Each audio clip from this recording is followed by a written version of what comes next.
هەسەبارەت بە پەیوەندیەکانی ئەمریکا و عێراق بەتایبەت لە ساڵی 2023 بۆ ئەمساڵ ساڵی 2022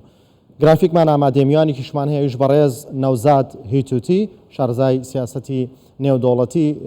بەڕێز نەوزاد سڵاوت دەبێتم کاتت باش، بەڵام پێم خۆشە لەگەڵماندا بیت لەگەڵمان بمێنیتەوە. گرافیکێکمان هەیە تۆش بیبینە، من دوای گرافیکەکە دێمە لای بەڕێستان.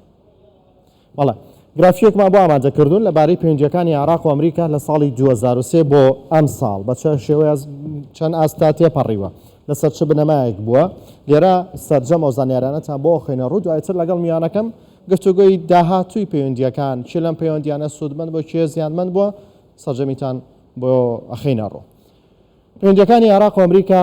لە دوای ساڵی 2023 بەتایبەت دەستی پێکرد لە شەڕی ئازادی عێراق کە هێزەکانی ئەمریکا دەستیان بۆم شەڕە کرد بۆ ڕوخاندنی ڕژێمی پێشووی عێراق لە ساڵی 2023. دواتر کۆتای هاتنی ئۆپراسیۆنی سەربازی لە عێراق لە 1/5/2023 کۆتایی بە ئۆپراسیۆنی سەربازی لە عێراقدا هات لەلایەن هێزەکانی ئەمریکاوە. لە 13/12/2023 سەدام حوسێن سەرۆکی پێشووی ڕژێمی عێراق لەلایەن هێزەکانی ئەمریکاوە بەم شێوەیە دەستگیر کرا. لە ساڵی 2007 کە تەنها 4 ساڵێک تێپەڕی بوو بە سەر پرۆسەی ئازادی عێراقدا 165,000 سەربازی ئەمریکی لە خاکی عێراقدا بوون بۆ ئەنجامدانی ئۆپراسیۆنەکان بۆ هاوکاریکردنی عێراق و ڕێخستنەوەی سوپای عێراق. لە 2011 بەهۆی خراپتربوونی بارودۆخی عێراقەوە هێزەکانی ئەمریکا بەهۆی فشارەکان لەسەر هێزەکانی ئەمریکاش لە عێراق کشانەوە. لە ساڵی 2014 داعش هاتە عێراق و پەلاماری مووسڵیدا سەرەتا توانی مووسڵ کۆنتڕۆڵ بکات. ئەمەش وای کرد کە ئەمریکا هاوپەیمانێکی نێودەوڵەتی پێک بهێنێت بۆی بەهانای عێراق و ئەم ناوچەیەوە بێت و لە دەستی داعش یان بیپارێزێت یان بە تەواوی ڕزگاری بکات. بۆیە ئەمریکا هاوپەیمانەتێکی پێکهێنا، هاوپەیمانی نێودەوڵەتی بۆ ڕوبڕبوونەوەی داعش بە سەرکردایەتی ئەمریکا کە چەندین وڵات تایدا بەشدار بوون و لە بۆ هۆیەوە 5,000 سەربازی سوپای عێراق گەڕانەوە، سوپای ئەمریکا گەڕانەوە عێراق. لە 31/12/2019 بەهۆی زیاتربوونی ناڕەزایەتیەکان لە عێراق بە تایبەت لایەنگرانی ئەو هێزانی کە لایەنگر و ئەندامی و گروپە چەکدارانە بوون کە ئەو کات ناویان هێرا بۆی کە نزیکن لە ئێرانەوە لە 31/12/2019 پەلاماری باڵێزخانی ئەمریکایاندا لە بەغدا لە ناوچەی سەوز وەک لەوێنەکەشە بێنێت زیانیان بە هەندێک شوێنی دەرەوەی باڵێزخانەکە گەیاند. لە 3/1/2020 لە ڕێگەی هێرشێکی سوپای ئەمریکاوە، هێرشێک لە ڕێگەی فڕۆکەی بێفڕۆکەوانەوە لە سەردەمی دۆناڵد ترامپ سەرۆکی پێشووی ئەمریکادا لە نزیک فڕۆکەخانەی بەغدا هێرشکرا سەر 2 ئۆتۆمبیل کە لەونەی ئۆتۆمبیلانە داهریەکە لە قاسم سولەیمانی و ئەبوو مەهدی موهەندیس و چەندین بەرپرسی دیکەی تێدا کوژران.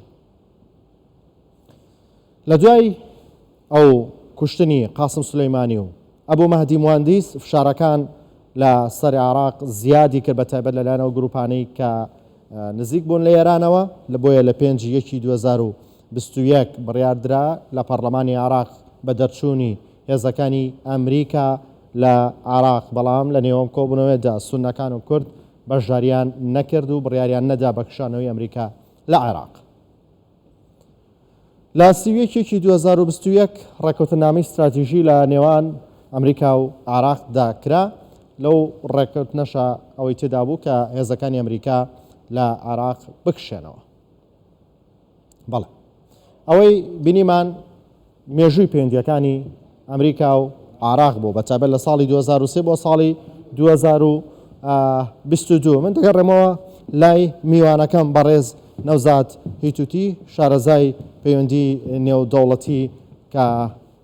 لەگەڵیدا گفتوگوی زیاترەکەم لەگەڵ بەڕێزیان سەبارەت بەم پرسە. بەڕێز نەوزاد هیتوتی بە پێی ئەو ڕێککەوتنی استراتیژی کە لە نێوان ئەمریکا و عێراقدا هەبووە کە دەبێت ئەمریکا بکشێتەوە، ئەمریکا کشاوەتەوە؟ بێگومان لسردەمی کازمی و زانن چار گەری دیالوگی استراتیجی لە نێوان ئەمریکا و عێراق کرا لە گەری چارەمدا بڕیاردرا کە وەکو جناب ئێوەش ئاماژەی پێکرد کە لە مانگی دسەمبەر 2021 تەواوی هێزەکانی ئەمریکا لە عێراق بکشنە هێزە شەرکەرەکان و پێش ئەو بۆ داعش تەواوی هێزەکانی شەرکەر ینی بەناو کشانەوە بەڵام ئەرکەکانیان ئەرکی هێزەکانی ئەمریکا گۆڕی لە هێزی شەرکەرە بۆ هێزی ڕاوێژکاری لە عێراقدا کەواتە بێگومانە و ڕێککەوتنە جێبەجی کراوە ینی واتە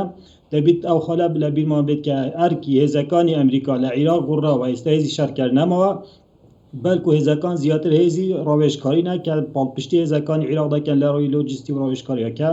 کەواتە بێگومانە و خەلە جێبەجێ کراوە بەڵام ئەوەی ئێستاش دەبینی بە شێوەیەکی گشتی لە پەنجەکانی ئەمریکا و عێراق دوای ئەو دیالوگە استراتیجیە وەکو ئاماژەمان پێکرد بە تایبەتیش لە سەردەمی کازمی دەستی پێکرد بێگومان تەڕەدایەکی زۆر یعنی ئەگەر بین هەڵسەنگاندنێکی وردی بۆ بکەین لە پەنجەکانی ئەمریکا و عێراق بە تایبەتیش ئەمریکا نەیتوانێت بەشێکی زۆری ئەو ئامانجانەی کە هەیە لە عێراق جێبەجێ بکات بە تایبەتی جنابی ئێوە ئاماژە بەخۆلێکی گرنگ کە بە تایبەت دەیوی شینگەر نووسراوە ینی گوتارێکی نووسی بۆ ئەوەی کە ئێوەش ئاماژەتان پێکرد باسی ئەوە دەکات کە لە هەڵبژاردنەکانی ئەم جارەدا دەرفەتەکە بوو بە ئەوەی پرۆسەی دیموکراسی لە عێراق بەهێزتر بکرێت مؤسسات بەهێزتر بکرێن تەڕادایەک ڕۆڵی ئیران کەمتر بکرێتن پاڵپشتی پرۆسەی مؤسساتی دیموکراسی بکرێت و دەرفەتەکە بوو کە ئەو میلیشیانەی کە ئەوەی کە هێرش دەکەنە سەر سەفارەتە ئەمریکا و مؤسساتی دەستوری و تەڕادایەکی زۆر گوشار لەسەر هێزە سیاسیەکان دروست دەکەن سەروەری عێراق پشێل دەکەن و سیاسەتی ئیرانەکە لە عێراقدا دەرفەتەکە بوو باە هێزانە پەراویز بخرێن یا ڕۆڵیان کەم بکرێت بەڵام بەداخەوە ئەمریکا و سیاسەتی بایدن کە پێڵێن دیس ئنگیجمنت پۆلیسی واتە دەسوار نەدان چاودێریکردن و تەڕەدایەکی زۆر یعنی نهاتە ناو دانوستاندنەکان گوشاری دروست نەکرد ئەمەش بووە سەبەبی ئەوەی کە ئیران ئیستیفادە لێ بکەن و ئەو سوء استفادەش بیە سەبەبی ئەوەی دەرئەنجامی هەڵبژن وەکو بڵێن کودتایەک بەسەرداکرا بە تایبەتیش ئەوەی کە ئەو کوبوونە گرنگی لە نیوان مالکی قاسم سلەیمانی و فایق زەیدان کرا لە مانگی 2022 کە بڕیاریاندا لە ڕێگای دادگای دەستوری کوتای یعنی دادگای دەستوری دوو لەسەر سێ بیتەوەش کودتاکردبوون سەر پرۆسەی سیاسی عێراق هەندێک لە شارەزایان دەڵێن تا ئێستا لەم بارودۆخە هەستیاری عێراقدا ئەمریکا بێدەنگە ڕەنگە بە شێوەیەک لە شێوەکان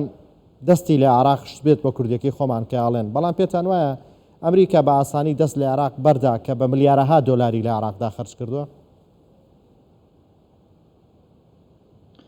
بێگومان ئەوە پرسیارێکی زۆر گرنگە ینی زۆر باسیش لەسەر دەکرێت ئەمریکا دەست بەردار عێراق نەبووە بەڵام سیاسەتەکەش تەڕادایەکی زۆر شکستی هینەوە ینی ناتوانین بڵێن ئەمریکا لەو ئامانجانەی کە ئەوەی جناب ئێوە ئاماژەی پێکرد لە 2003 حتا ئێستا کە ئەمریکا هەوڵی بوودا عێراقێکی دیموکراسی بیت مؤسساتی بیت کەمترین نفوذ ئیرانی لەسەر بیت سەروەری و سیادەی خۆی بپارێزی و تەڕادایەکیش بەشێکی استراتیجی ئەمریکا و هاوپەیمانەکانی وی لە ڕۆژهەڵاتی ناوەڕزدا و ببیتە فاکتەری سەقامگیری و ستابلیتی لە ناوچەکەدا بێگومان ئەوە بەدی نەهاتووە کەواتە بەتایبەتیش ئەگەر ئێستا باسی دارای بایدن کە سیاسەتی ئەمریکا لە عێراقدا سیاسەتی بایدن تەڕادایەکی زۆر سیاسەتی ئەوە بوو کە چاودێری پرۆسەی سیاسی عێراقی کرد دەسوەردانی نەکرد تەڕەدایەکی زۆر وەکو ئیران نەبوو ئیران هەموو هێزی خۆی بەکارینە بەتایبەتیش تو سەیری کە لە هەڵبژاردنەکانی ئۆکتۆبر ئیران لە ڕووی دادگای دەستوری لە ڕووی سەربازی لە ڕووی ئابووری هەموو گوشارێکی لەسەر کورد دروست کرد بەتایبەتیش لەسەر هەرێمی کوردستان و پارتی لەسەر سونەکان دروست کرد بۆ ئەوەی ئەنجامی هەڵبژاردن پیچەوە نەکرد بەڵام لەسەر ڕاستی ئەمریکا بەتایبەت لەو ڕۆپۆرتەدا ئاماژەی باید دەکات کە لە مانگی ئۆکتۆبر حتا ئێستا تەنیا دوو جار ئەمریکا سەردانی عێراقی کرد یعنی دوو شاندی ئازبەرزی ئەمریکا تەنیا دوو جار سەردانی عێراقیان کرد وەکو پێویست ئەمریکا نەهاتە ناو پرۆسەی سیاسی گوشاری دروست نەکرد و لایەنەکانی هاند نەدا بە ئەوەی ڕێز لە ئەنجامی هەڵبژاردنەکان بگرێت حکوومەتێکی زۆرینەی نیشتیمانی دروست بکرد بێگومان ئەوە لە بەرژەوەندەی ئەمریکا بوو بەڵام بەداخەوە ئەوە نەکرا کەواتە بە هەموو شوێک ئەگەر سەیری سیاسەتی بایدن بکەیت نەکەل لەسەر ڕاستی عێراق تو سەری ڕۆژهەڵاتی ناوەڕاست بکە لە بیرمان نەچی لە 12 بۆ 16 جوڵای یعنی تەمووز کە سەردانی ڕۆژهەڵاتی ناوەڕاستی کرد سەردانی ئیسرائیلی کرد و هاتە سعودیا و 16 مانگ لەگەڵ کازمیش و بە لوتکەی جدە باسی ئەوەیان کرد کە پاڵپشت عێراقێکی سەقامگیر دەکەن عێراقێکی دیموکراسی دەکەن عێراقێک بیتن مؤسساتی سەربازی بەهێز بکرێت و هەڵە بدە عێراق ببیتە بەشێکی گرنگ لە هاوپەیمانەکانی ئەمریکا لە ناوچەکەدا باوەی بەرژەوەندەکانی خۆی بپارێزێت و سیاسەتێکی ڕێباڵان سەرڕاستی ناوچەکە پراکتیزە کرد بەڵام بەداخەوە نەبووە بەڵێ وەک بەڕێست باسیەکەیت ئەمریکا لە ڕووی سیاسیەوە نەیتوانێت لە عێراق سەرکەوتوو بێت لە ڕووی داراییەوە بڕەپارێکی زۆری خەرج کردووە لە ڕووی مرۆیی ژمارەیەک زۆری سەربازی لە عێراق کوژراون دەتوانین بڵین لە پەیوەندی نێوان ئەمریکا و عێراقدا ئەمریکا سوودی نەبینیوە ڕەنگە زیانێکی زۆریشی کردبێت ئەی عێراق تا چەند سوودی بینیوە بێگومان ئەمریکا وەکو پێویست سوودی نەبینێ وەک ئاماژەمان پێ کرد بەڵام لایەنێکی تریش هەیە ئەوەی کە لە عێراقدا حتا ئێستاش دەرفەتەکە لە دەست نەچوە بڵێن یعنی عێراق کوتای هاتووە یاخود بە تەواوەتی کەوتوتە ژێر کۆنتڕۆڵی ئیران بەڵام تا ڕادایەکی زۆر ئێستاوەی بوو نمونە لە 2023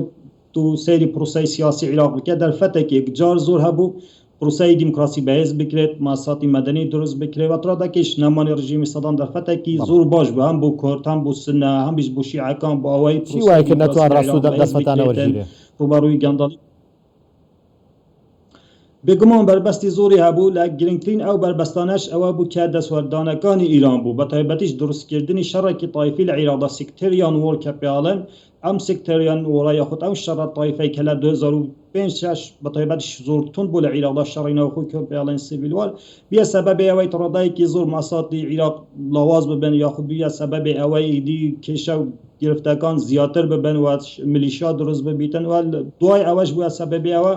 فاکتەرێکی تریش ئەو نخبە سیاسیە شیعە تەقلیدیە کە بە تایبەتیش لە سەردەمی مالیکی دەست پێ دەکات باریان بە پرۆسەی سیاسی نەما بوو بارێ بە دیموکراسیەت نەما بوو هەموو هەوڵێکیاندا هەم کورد پەرایز بخەن هەم دەستور پەرایز بخەن هەم سونەکان پەرایز بخەن یعنی قۆڕی هەموو دەسەڵات سیاسی لە عێراق بکەن و هەموو دادگا و ماساتی دەستوریان دژی پرۆسەی سیاسی و دیموکراسی بەکار اینا کەواتە تشتێک نەما بەناوی پرۆسەی دیموکراسی یاخود شتێک نەما بەناوی ئەو ماساتان بتوانن بەرگری لە پرۆسەی دیموکراسی بکەن ئەوانە هەموو بووە سەبەبی ئەوەی کە حتا لە 2011 یعنی بۆ ئەمریکا کیشایەوە لە عێراق لە بیرمانە چکە لە ڕۆپۆرتی باش ئاماژەی پێکرد خودی سیاسەتی ئیران و نوری مالکی و یعنی پێکهاتەی شیعە بوو کە گوشارێکی زۆریان دروست کرد ئەمریکا بکەشتەوە دواتیش ئەو بوو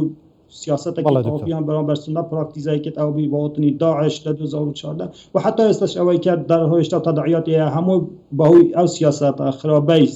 پێکهاتەی یاخود سەرکردایەتی شیعەوی تەقلیدیە کە نەیانتوانیە نەباریان بە پرۆسەی دیموکراسیە نەباریان بە دەستور هەیە و نەشیان توانی ماساتی دەوڵەت دروست بکەن بەڵێ بەڕێز دکتۆر نەوزات هیتی شارەزای پەیوەندیە نێودەوڵەتیەکان لە لەندەن و لەگەڵماندا بووی سپاس بۆ شرۆفەکانی بەڕێستە زۆر سپاس باش